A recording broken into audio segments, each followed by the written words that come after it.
हम वही कहेंगे जो हमारा दीन हमको बताता है। अमल करो तो तुम्हारा भला है। औज़ु बिल्लाहि मिनश शैतानिर रजीम।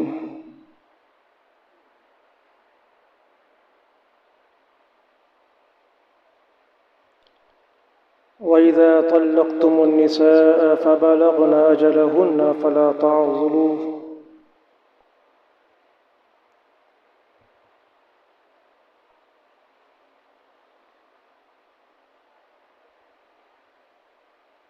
वक़ाल अल्लाहु तबारक व तआला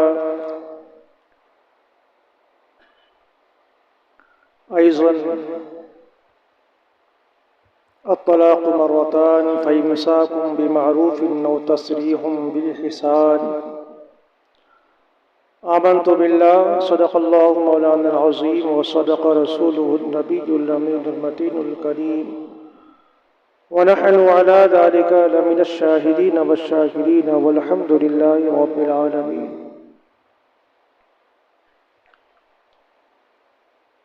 आइए हम और आप सब मिलकर अपनी और सारी कायनात के मरकज़ अक़ीदत और वावला फ़िदा जनाब अहमद मुज्तबा मोहम्मद मुस्तफ़ा सल्लल्लाहु तआला अलैहि वसल्लम के दरबार शहादा में नजराने दुरूद सलाम पेश करें। पढ़ें बाद अल्लाहुम्मा सल्लि अला सय्यिदिना शफ़ीअना हबीबना मौलाना मुहम्मद मअल जूदि वल करम व आलिहिल किराम व इब्निहिल करीम बारिक वसल्लिम सलातन व सलामुन अलैका या सय्यिदी या रसूलल्लाह सल्लल्लाहु तआला अलैहि वसल्लम।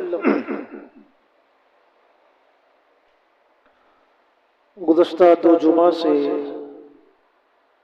निकाह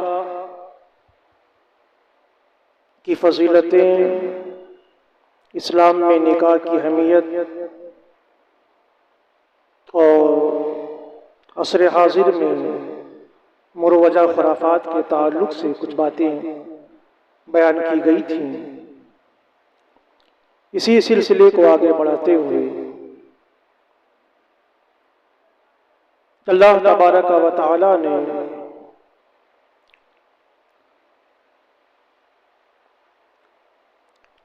निकाह जैसी पाकीज़ा और मुबारक चीज को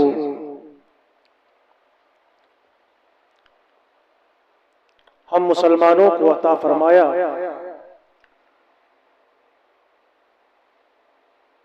आक़ा करीम सल्लल्लाहु अलैहि वसल्लम इरशाद फरमाते हैं, अन्निकाहु मिन सुन्नती, निकाह मेरी सुन्नत है। इसका ये मतलब नहीं कि सिर्फ सुन्नत के मुताबिक इजाब व कबूल के जरिए से निकाह कर लो, हो गया। इसका ये मतलब नहीं, बल्कि ये मतलब है कि निकाह की तकरीब, शादी की तकरीब अव्वल से आखिर तक जितने काम हो सब सुन्नत के मुताबिक, उसमें कोई गलत बात ना हो, कोई खुराफात ना हो, फहाशियां ना हो, उरियानियत ना हो, गुनाह के काम ना हो। इस हदीस पाक का ये मतलब है। लेकिन आज हमने सिर्फ अन्निकाह मिन सुन्नती को इजाब व कबूल के जरिए, इजाब व कबूल के वक्त ही रखा है। उसके बाद या उससे पहले हमने इस्लामी उसूल को बालाए ताक रख दिया, शरीयत की खिलाफ वर्जी की, कानून इलाही को पामाल कर दिया। जिन चीजों के करने का हुक्म था हमने यकसर उससे इन्हिराफ किया, और जिन चीजों से बचने का हुक्म था हमने बढ़ चढ़कर उसमें हिस्सा भी लिया और उन खुराफात को फैलाया। निकाह कि जिसके जरिए से एक आदमी और एक औरत रिश्ते इज़्दिवाज में बंध जाते हैं। दो खानदान आपस में एक दूसरे के रिश्तेदार हो जाते हैं, दोनों खानदानों में मोहब्बत पैदा हो जाती है, भाईचारा होता है। इस्लामी उसूल के मुताबिक जब बंदे मोमिन निकाह करता है तो अल्लाह तबारक व तआला उसमें बरकतें भी अता फरमाता है। लेकिन जब इस्लाम की खिलाफ वर्जी की जाती है, अहकाम शरीयत को पामाल किया जाता है और फिर निकाह जैसी अजीम सुन्नत पर अमल किया जाता है, और हम ये उम्मीद रखें कि हमने जो खराफात किए, हमने जो बेहयाइयां की हैं, हमने जो गलत काम किए हैं, हमने जिन खराफात को किया है, इनके बावजूद हमारी शादी में बरकतें हो, हमारे रिश्ते में पुख्तगी हो, ये हमारी खाम ख्याली है और हमारी नादानी है। ये सोचना गलत है कि एक तरफ हम अल्लाह तबारक व तआला को नाराज करें और दूसरी तरफ सुन्नत रसूल पर अमल भी करें। यही वजह है कि आज मुसलमानों में तलाक की शरहें बढ़ती जा रही है। आज देखा जा रहा है कि बहुत सारी शादियां ऐसी हैं जो मुश्किल से 2 महीना, 6 महीना, साल भर, 2 साल, 6 साल चलती है, उसके बाद टूट जाती है। इसकी वजह क्या है? वजूहात तो कई है। पहली वजह मैं बताता चलूं कि इस्लाम में जो कुफू का जो कानून रखा गया है उसकी हम पामाली पहले करते हैं। कुफू का मतलब यह होता है कि औरत के मुकाबले में मर्द जो है वो किसी भी हैसियत से औरत से कम ना हो, कि औरत आली नस्ब की हो, बड़े खानदान वाली हो, और मर्द कोई छोटे खानदान का हो या कोई उसका पेशा छोटा हो। जैसे कि अगर कोई औरत, कोई लड़की बड़े खानदान की है, वो चाहे खानदान से हो, चाहे वो सिद्दीकी खान से हो, ये खानदान से हो। अगर लड़का कोई मोची का काम करता है या इस जैसा कोई ऐसा काम करता है कि जिसकी बुनियाद पर लड़की और लड़की के घर वालों को शर्म महसूस हो, आर महसूस हो रिश्ता करने से, तो वो रिश्ता कुफू नहीं कहलाता, वो गैर कुफू कहलाता है। सवरे कायनात में इरशाद फरमाते हैं, वला युज़व्विजना इल्ला मिनल अक्फाया, औरतों की शादियां अगर करो तो हम पाया मर्दों से करो, उनके बराबर वजनदार से करो। लेकिन आज ये देखा जाता है कि सामने वाला पैसे वाला है, वो कुफू है या नहीं है, वो किसी भी खानदान से ताल्लुक रखता है, फौरन उससे उसके साथ शादियां कर दी जाती हैं। अगर 2 खानदानों के दरमियान, ये देखें आप, कुफू का मतलब 2 खानदानों के दरमियान कोई ऐसी चीज हायल होती है कि जिसकी बुनियाद पर एक खानदान वाले को शर्म महसूस हो, आर महसूस हो, अरे फलां लोग यानी समाज हमें क्या कहेगा कि तुमने ऐसे खानदान से रिश्ता कर दिया, जिनका पेशा कम है। पेशे से मतलब यह हुआ कि ऐसा पेशा जिससे लोग शरीफ लोग कतराते हो, बचते हो, वो गैर कुफू कहलाता। याद रखिए। ये और बात है कि उलमाए किराम ने आज के जमाने में ये कहा कि खान, अंसारी और दूसरी बिरादरी के लोग अगर वो इस लायक है कि लड़की वाले लड़की देने में शर्म महसूस ना करें, आर महसूस ना करें, तो वो कुफू कहलाएगा, उसके साथ शादी हो सकती है। लेकिन अगर गैर कुफू है तो यही वो सूरत है सबसे पहले कि एक लड़की अपने आप में जब शर्म महसूस करती है तो फिर अपने शोहर के साथ रहना, उसका जिंदगी गुजारना ये मुहाल हो जाता है। जैसा कि सवरे कायनात सल्लल्लाहु अलैहि वसल्लम के जमाने में एक सहाबिया थी, हजरत जमीला रज़ियल्लाहु ताला अन्हा, बड़ी लंबी चौड़ी थी, बड़ी खूबसूरत थी, हसीनो जमील थी, और फिर खानदान भी इनका बड़ा अच्छा था। लेकिन उनकी शादी एक सहाबी रसूल से हो गई कि जो काले काले थे, जो जिनकी रंग सियाह थी, जो पस्त कद थे, जो हसीनो जमील नहीं थे। जब उनकी शादी हो गई तो हजरत जमीला रज़ियल्लाहु ताला अन्हा उनसे थोड़ा चिढ़ने लगी। उनका वो खानदान वैसा नहीं, और ये आली खानदान की औरत हसीनो जमील, लंबी तड़ंगी, और सामने शोहर मिला है तो पस्त कद नाटा। हम पस्त कद को नाटा कहते हैं, समझाने के लिए कह रहा हूं। पस्त कद आदमी है और उसकी रंगत काली काली है, ऐसे शख्स की शिकायत लेकर हजरत जमीला नबी की बारगाह में जाते, या रसूलुल्लाह अलैहिस्सलाम, मैं इनके साथ रहना नहीं चाहती, मुझे इनसे तलाक करवा दीजिए। आका करीम सल्लल्लाहु अलैहि वसल्लम ने इरशाद फरमाया, वजह क्या है? तो आपने अर्ज किया कि हुजूर, मैं इस्लाम में कुफ्र को पसंद नहीं करती। इसका मतलब यह हुआ कि मैं दिल से अपने शौहर से चिढ़ती हूँ, यानी मेरा शौहर मुझे पसंद नहीं है, मेरी शादी हो गई है, और फिर जबान से उसकी तारीफ करूं तो ये गलत होगा, और मैं इस चीज को गलत मानती हूँ। इस बुनियाद पर मैं अपने शौहर के साथ रहना नहीं चाहती, आका मेरा तलाक करवा दीजिए। आका करीम सल्लल्लाहु अलैहि वसल्लम ने उनके शौहर साबित को बुलाया, साबित दे रहा हूँ, क्या बात है या रसूलुल्लाह अलैहि वसल्लम, ये मुझसे तलाक का मुतालबा कर रही है, वजह क्या है? वजह कुछ नहीं है, बल्कि यही है कि बस मैं पस्त कद का हूं, काला हूं और खानदानी नस्ल के एतबार से कम।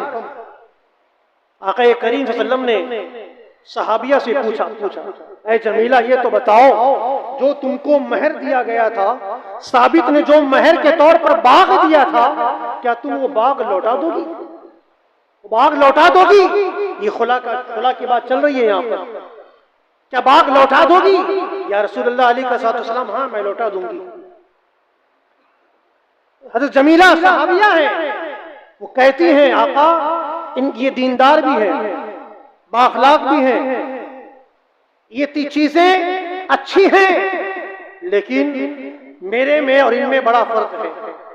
मैं इसी चीज को अपने लिए पसंद नहीं करती, इस बुनियाद पर मैं तलाक चाहती हूं। तो हुजूर ने फरमाया था, जो तुमको बाग दिया गया महर के तौर पर, वो बाग उठाकर वो बाग दे दो साबित इब्न कैस को। तो ठीक है, मैं दे देती हूँ।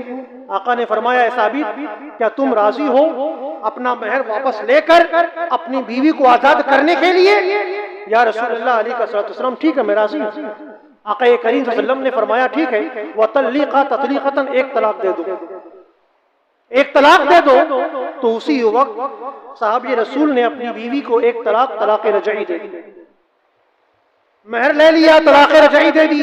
कहने का मतलब यह है कि तलाक ये अगरचे इस्लाम के हलाल करदा चीजों में सबसे बुरी है, लेकिन तलाक जायज है, तलाक देना जायज है।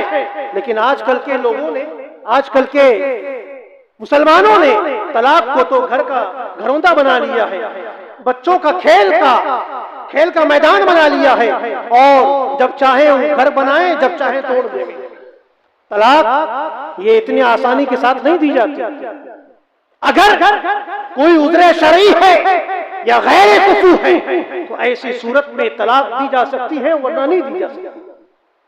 कुरान उठाकर तलाक किस अंदाज में देनी चाहिए, किस सूरत में देनी चाहिए, तलाक कैसे देनी चाहिए, कब दी जानी चाहिए, तलाक का एक बाब है जो किताबों में भी आया है, कुरान में भी आया है। इसको पढ़ें आप। अल्लाह तबारक व तआला इरशाद फरमाता है कि वल्लाती तखाफून नुशूज़हुन्ना फ़इज़ूहुन्ना वाजुरूहुन्ना फ़िल मज़ाजिअ वज़रिबूहुन्ना। ऐ लोगों, जब तुम्हें अपनी औरतों की नाफरमानी करने का यकीन हो, तुम्हारी बीवियां नाफरमान हो जाएं, तुम उन्हें कहो नमाज पढ़ो, नमाज नहीं पढ़ती, वालिदैन की इज्जत करो, वालिदैन की इज्जत नहीं करती हैं, उनके साथ लड़ती हैं, झगड़ती हैं। तुम उन्हें कहो कि बापर्दा घर में रहो, लेकिन बापर्दा घर में ना रहकर वो मटर गश्तियां करती हैं, रोड पर निकलती हैं, सड़कों पर निकल जाती हैं। ऐसी औरतों को शरीयत में नुशूज कहा गया है। कुरान कहता है, जब तुम्हें अपनी औरतों की नाफरमानी करने का यकीन हो जाए तो तुम्हें 3 स्टेप दिए जाते हैं। 3 स्टेप पर अमल कीजिए, फौरन तलाक ना दें। हजरात, तलाक देने के भी स्टेप होते हैं, उसकी भी कुछ कैफियत है, कुछ उसकी कैटेगरीज है। ऐसा नहीं कि गुस्सा लगा, दोनों में झगड़ा हुआ, फौरन आदमी ने अपना तेवर दिखाया और तलाक तलाक तलाक कह दिया। ये बेवकूफी है, नादानी है। तलाक किस सूरत में दी जाती है? कुरान कहता है जब तुम्हारी बीवियों के नाफरमान होने का यकीन हो जाए, खदशे की बात नहीं हो रही, गुमान की बात नहीं हो रही, खौफ की बात नहीं हो रही, यकीन हो जाए कि तुम्हारी बीवियां अपना फरमान हो चुकी हैं, तो फईज़ुहुन्ना, पहला स्टेप यह है कि उन्हें समझाओ, प्यार से समझाओ, नसीहतें करो, इस्लाम की बातें बताओ, अहकाम शरीयत बताओ कि इस्लाम ने औरतों के हुकूक क्या रखे हैं, मर्दों के हुकूक क्या रखे हैं, वालिदैन के हुकूक क्या रखे हैं, ये नसीहतें करो। फिर भी अगर ना माने तो अब दूसरा स्टेप कुरान कहता है कि उन्हें अपने से जुदा कर दो, यानी घर में ही रहो लेकिन साथ में सुलाओ, बिस्तरा अलग कर दो। ये दूसरा स्टेप है। अगर औरत गैरतमंद होगी, जरा भी उसके अंदर हिस्स पैज जाहिर होगी तो वो इसी दूसरे स्टेप से वापस आ जाएगी। कौन औरत चाहती है कि अपने शौहर के साथ न लेटे, दूर रहे? कोई बेगैरत औरत होगी जो इस तरह का ख्याल रखती होगी। कुरान कहता है पहले समझाओ, प्यार से समझाओ, अगर ना माने तो अब अपने बिस्तरे को अलग कर लो, उनसे प्यार की बातें करना बंद कर दो, उनसे गुफ्तगू बंद कर दो, बिस्तरे अलग कर दो। कुछ दिन यही स्टेप अपनाओ। फिर भी अगर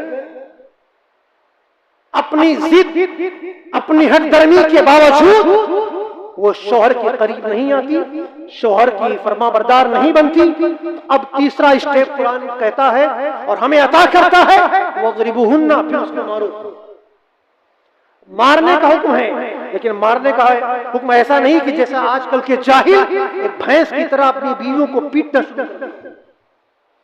हाथ में डंडा आया, हाथ में चप्पल आया, बेल्ट आया, जो भी आया, आजकल के जोहला अपनी बीवियों को मारना शुरू कर देते। खबरदार, बीवियां इसलिए नहीं हैं कि तुम इन्हें इस तरह मारो, इन पर जुल्म करो।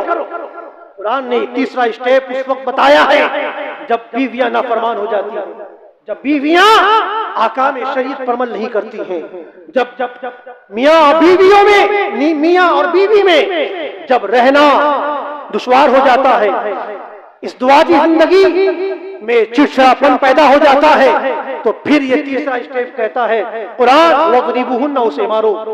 मारो किस अंदाज में मारो?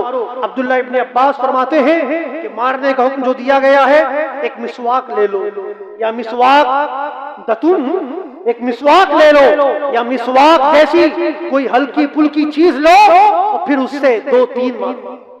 यह है मारने का हुक्म। किसी बैल और भैंस को मारने की तरह नहीं है कि उठाओ लाठी और पीटना शुरू कर दो। ये इस्लाम का तरीका नहीं है। ये 3 स्टेप बताए गए हैं। उसके बावजूद अगर बीवी नाफरमान हो, उसके बावजूद अगर वो शौहर की फरमाबरदार नहीं होती है, फिर आगे कुरान कहता है अभी भी तलाक देने का हुक्म नहीं। याद रखो कि फौरन बीवी पानी लाओ वरना, चाय लाओ वरना, खाना लाओ वरना, नाहंजार वो वरना में रह जाते हैं।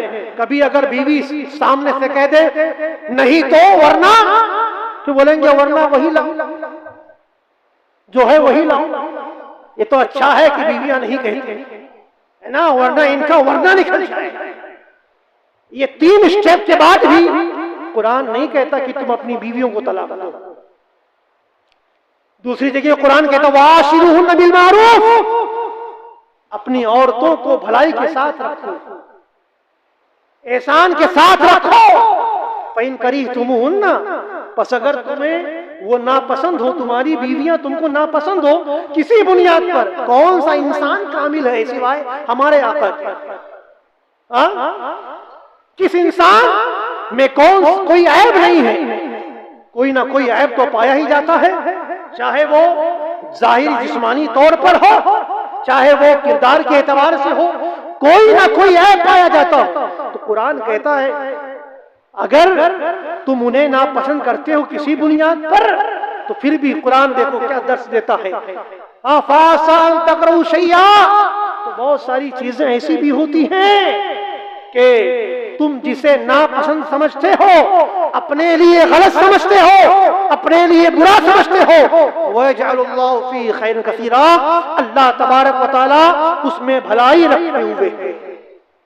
होता है ना, कहते हैं ना, हम कोई काम करने का इरादा करते हैं, नहीं होता, क्या कहते हैं, हो सकता है हमारे लिए भलाई हो, अल्लाह ने कुछ हमारे लिए बेहतर सोच, कहते हैं ना। और सोचना भी चाहिए, ये अकीदा रखना चाहिए कि हमारे साथ कोई गलत हुआ तो ये हमारे बुरे अमाल की वजह से है, और हो सकता है अल्लाह तबारक व तआला ने हमारे लिए कुछ बेहतर रखा। तो कुरान कहता है अगर तुम अपनी बीवियों को किसी बुनियाद पर नापसंद करते हो, तो बहुत सारी चीजें ऐसी हैं, बहुत ऐसी हैं जिनको तुम नापसंद करते हो, लेकिन उसके बावजूद अल्लाह तबारक व तआला तुम्हारे लिए उसमें भलाई रखता है। तो अपनी बीवियों पर जुल्म न करो, जालिमीन के जुमरे में ना आओ, बल्कि कुरान कहता वाशिरून बिल मारूफ, भलाई के साथ रखो। लेकिन फिर भी उसके बावजूद अगर बीवियां नाफरमान हो जाती हैं, ये 3 स्टेप अपनाने का हुक्म है, और अगर ये 3 स्टेप अपनाने के बाद ही वो औरत नहीं मानती, हठधर्म है, जिद्दी है, नाफरमान है, शरीयत पर अमल नहीं करती, तो फिर अब कुरान कहता है कि फबअसू हकम मिन अली व हकम मिन अली। अब एक काम करो, तुम दोनों आपस में कोई तीसरे आदमी को बैठा लो और आपस में फैसला करवा लो। मियां बीवी आपस में किसी तीसरे को बैठाएं और तीसरा उनका फैसला करे। अगर ये भी नहीं कर सकते हो तो लड़के वाले अपनी तरफ से पंच भेजें और लड़की वाले अपनी तरफ से पंच भेजें, और दोनों पंच बैठे और फिर अपना मामला उनके सामने रखें। कुरान कहता है इन युरीदा इस्लाहन युवफ्फिकुल्लाहु बैनहुम, अगर वो लोग, अब वो चाहे मियां बीवी हो, वो चाहे दोनों तरफ के पंच हो, अगर वो मिलाने का, मामले को सुलझाने का इरादा रखते होंगे तो अल्लाह तबारक व तआला ऐसे असबाब पैदा फरमा देगा कि दोनों मियां बीवी मिल जाएंगे। ये तरीका है, कुरान ने बताया। लेकिन आज हम हैं कि आओ देखते हैं ना ताओ, फौरन तलाक देते हैं। और एक नहीं, ये नौजवान और ये जाहिल लोग एक नहीं बल्कि 3 और 3 से ज्यादा भी तुझको तलाक तलाक तलाक कितनी मरतबा बोलोगे? क्या फैक्ट्री खोल रखी है मुंह में तलाक की, या तुमने इसे अपने लिए हलाल समझ लिया? कुरान मेरे आका सल्लल्लाहु अलैहि वसल्लम इरशाद फरमाते हैं कि अब गज़ुल हलाल इलल्लाह तलाक, हलाल चीजों में सबसे नापसंद अल्लाह को अगर कोई चीज है तो तलाक है। तलाक देना जायज है, लेकिन उसके बावजूद ये हलाल चीज अल्लाह को नापसंद। वो औरतें आजकल इन लोगों ने खुला का नाम जो सुन लिया है, ये लोग तो तलाक देने वालों से ज्यादा खुला का डिमांड करने लगे। जरा सा कुछ हुआ हमें खुला चाहिए, जरा सा कुछ हुआ हमें तलाक चाहिए, फौरन डिमांड करना शुरू कर देती है। वजह क्या होती है? हमारा मिजाज नहीं बनता। आज से 4 साल पहले हमारे दारुस्ता में 2 लोग आए, दोनों पढ़े हुए कॉलेज के लड़के और लड़कियां, एजुकेटेड थे, अच्छे पढ़े हुए, वहीं उनमें मोहब्बत हुई, शादी कर ली। शादी हो गई तो फिर मुश्किल से 6 महीना नहीं हुआ था, दोनों आए दारुस्ता में, हमें तलाक चाहिए। लड़की की तरफ से डिमांड था हमें खुला दो। वजह पूछी गई, उसने कोई वजह नहीं बताई, बस इतना बताया कि इनका मिजाज मेरा मिजाज मैच नहीं खाता। कोई वजह, मारता नहीं है, गालियां नहीं देते, अच्छे से रखता है, खिलाता पिलाता है, कोई तकलीफ नहीं देता। बस ये है, ये देखिए, ये ज्यादा पढ़ लिख कर इनका मिजाज ऐसा होता। क्या कहती है कि मेरा मिजाज इनका मिजाज मैच नहीं खाता। इस बुनियाद ऐसे लोग, ऐसी औरतों के बारे में मेरे आका फरमाते हैं कि अय्युमा इमरातिन सालत ज़ौजा तलाक़न मिन गैरी मा बासा फहरामुन राइहतुन अलैहा राइहतुल जन्नह। आका इरशाद फरमाते हैं जो औरत बगैर किसी उज़्र शरई के अपने शोहर से तलाक चाहती है तो सुन लो, ऐसी औरत पर जन्नत की खुशबू भी हराम है, वो जन्नत में नहीं जा सकती। और जन्नत की खुशबू के बारे में तो आया है ना कि जन्नत की खुशबू 500 साल की मसाफत की दूरी पर भी एक जन्नती को जन्नत की खुशबू आएगी।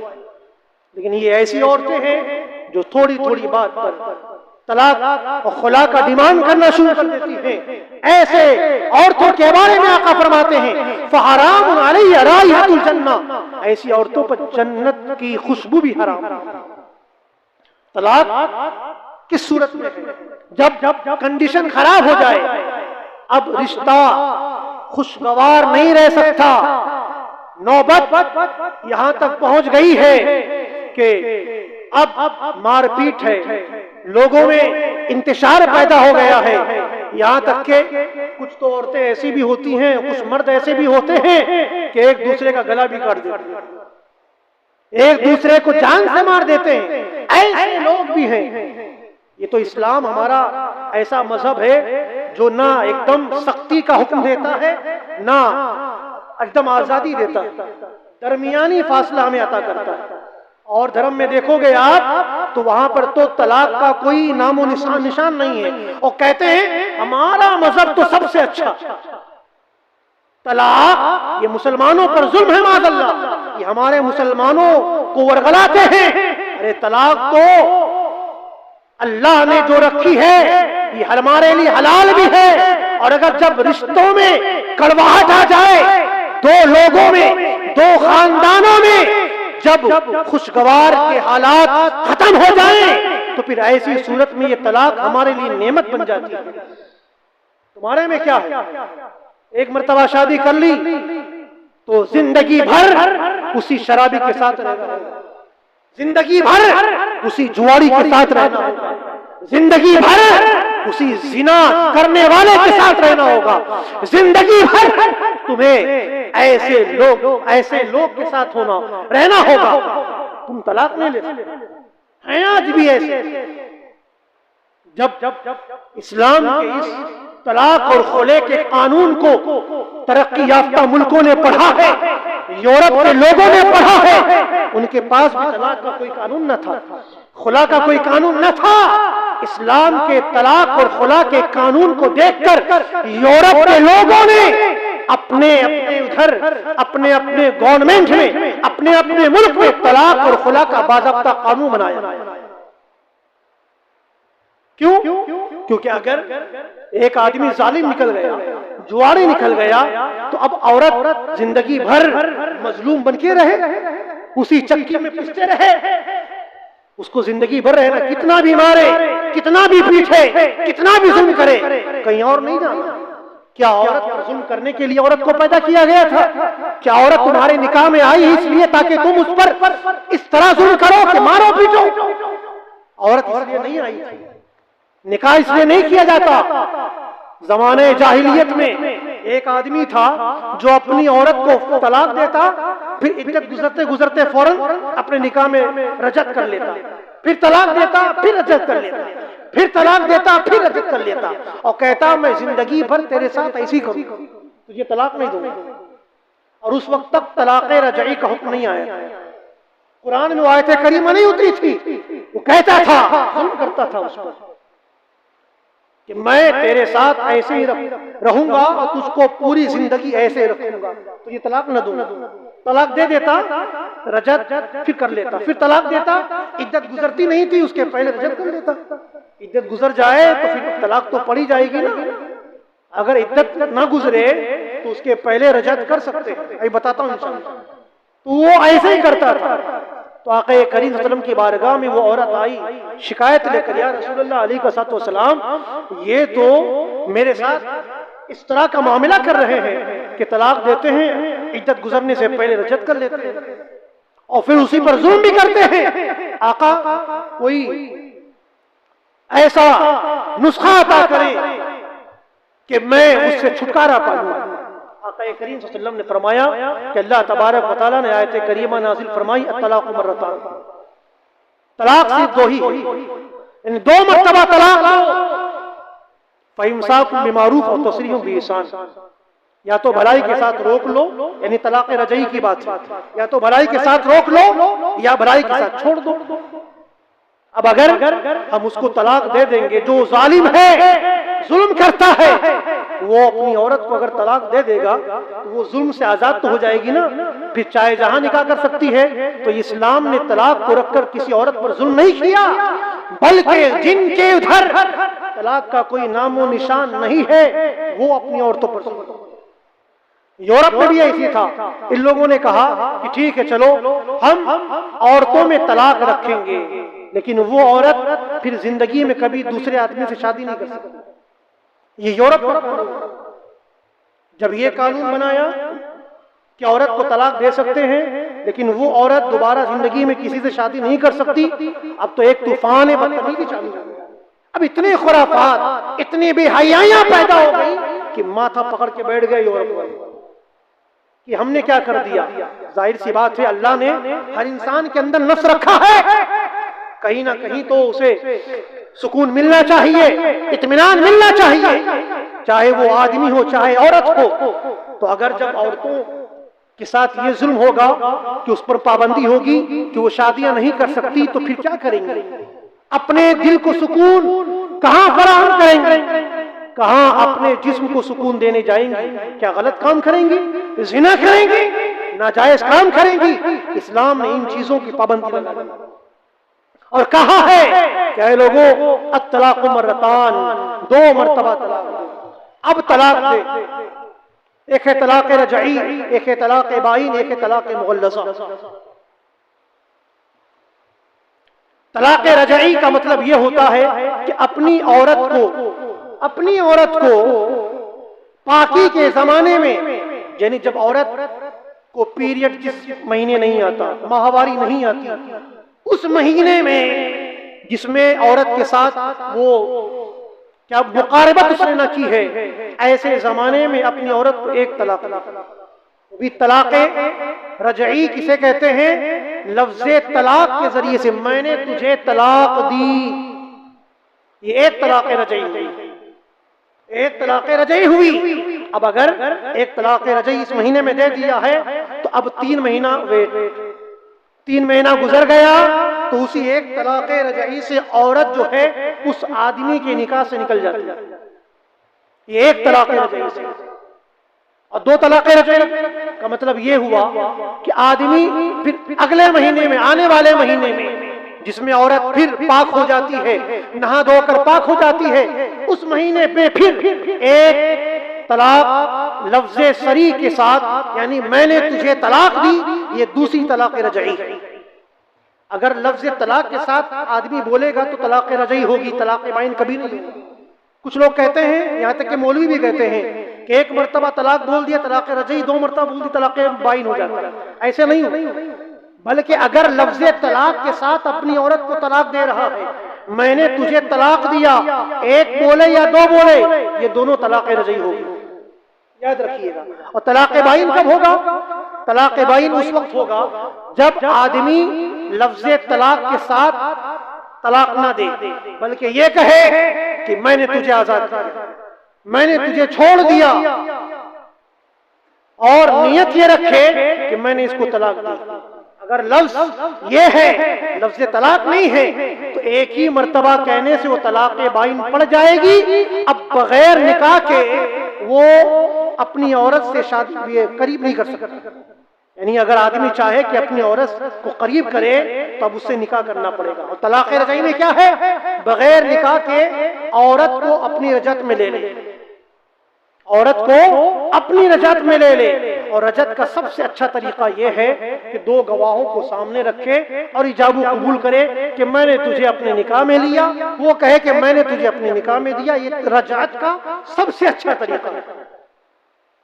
अवाम में मशहूर है कि या तो उससे हम बिस्तरी कर लो या तो उसे बोसा वगैरह ले लो, ये जायज है, लेकिन ये मकरूह है।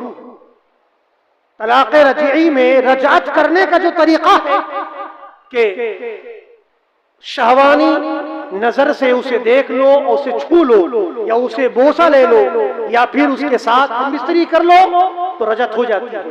ये जायज है, लेकिन ये तरीका मकरूह है। याद रखिए, सबसे अच्छा रजअत करने का तरीका यही है कि दो गवाहों को सामने बैठाओ और फिर मर्द और औरत दोनों इजाब व कबूल करें, मैंने तुझे अपने निकाह में लिया, उसने कहा कि मैंने तुझे अपने निकाह में दिया।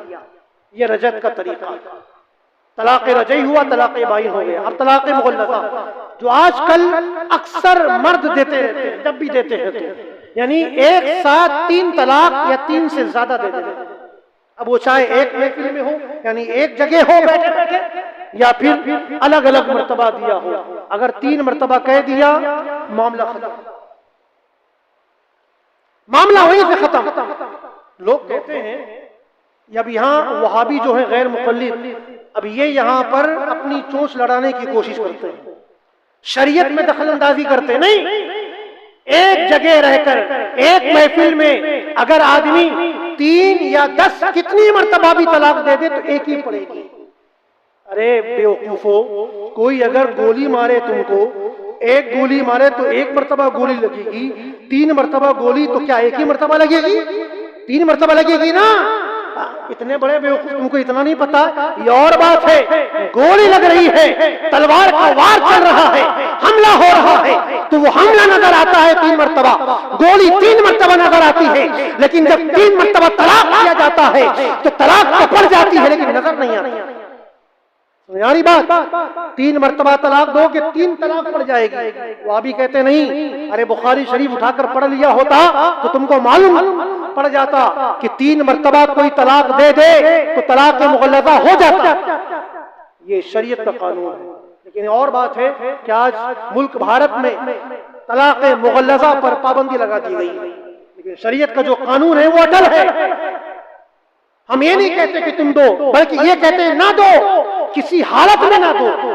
3 तलाक तो छोड़ो, 1 तलाक भी ना दो। कुरान ने तो हमें कहा है कि किसी तरीके से अपना घर बचाओ, अपनी बीवी को अपने पास रखो, है ना।